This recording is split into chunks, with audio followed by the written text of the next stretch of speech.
Have you ever seen something and thought to yourself, hey, that was my idea?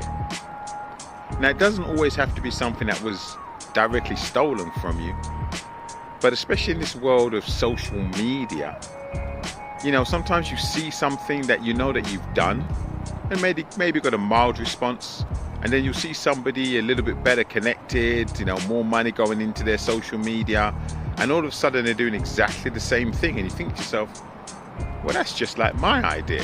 And sometimes there's absolutely no relation to you and this, influencer whatsoever.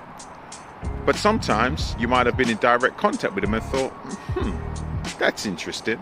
And I get it, because I think a lot of times people see that kind of stuff and they get very angry and they get very upset. But here's the thing. This has been going on for generations. It's a very unfortunate thing that we live in a very predatory world. We live in a very predatory world. So the idea of seeing somebody have a great idea somebody who doesn't have the resources to get it out to the masses, and then taking that idea for yourself because you do have the name and the reputation and the resources, is something that's been going on for generations. Ask anybody in the music business, ask anybody in the film or the writing business. Most of those people have had their ideas stolen by somebody when they were upcoming, when they were struggling, maybe when they were young. They had some great ideas and somebody else saw their talent and either maybe brought them under their wing and stole their ideas and took the credit for it, if they were lucky. Or maybe just saw them doing what they were doing, took their ideas, did it on a bigger scale, or put it out there with more resources behind it, and made themselves successful with ideas that weren't originally theirs. So when I see this type of stuff, it doesn't actually upset me. The first thing I do is a reality check. I don't want to be a crazy man. I don't want to be the guy running around going, that idea, for Tesla, that was mine.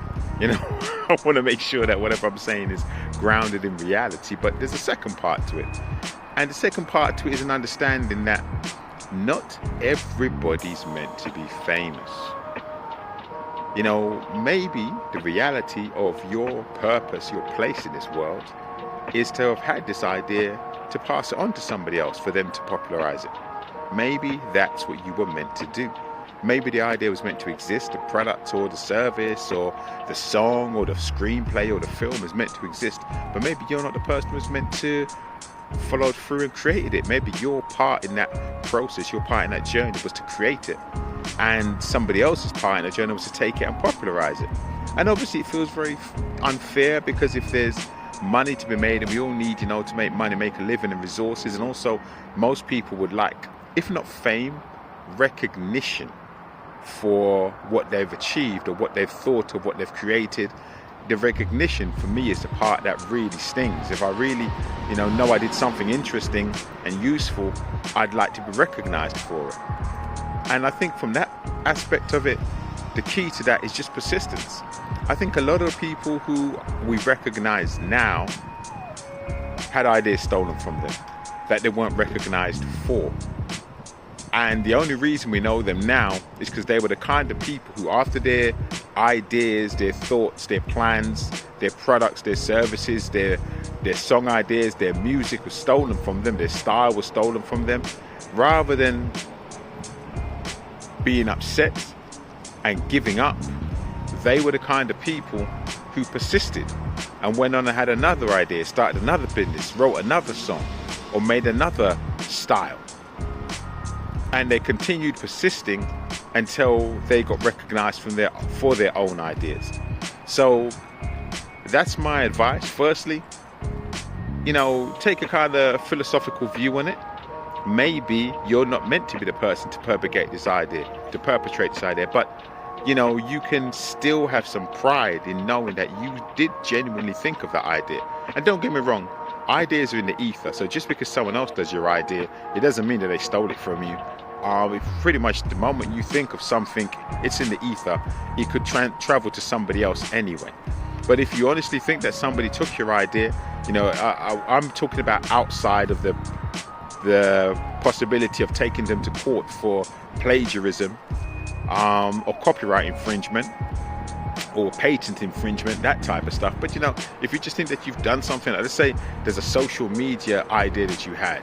You had a great idea of doing a social media set of posts around you and your mum around a coffee table doing a certain thing, and then you've done a couple of them, and because of your range, your reach, you only got a couple of hits, and then you see somebody else who and knows of you, and they're taking that same idea and they've run with it, and now they've had a big success of it.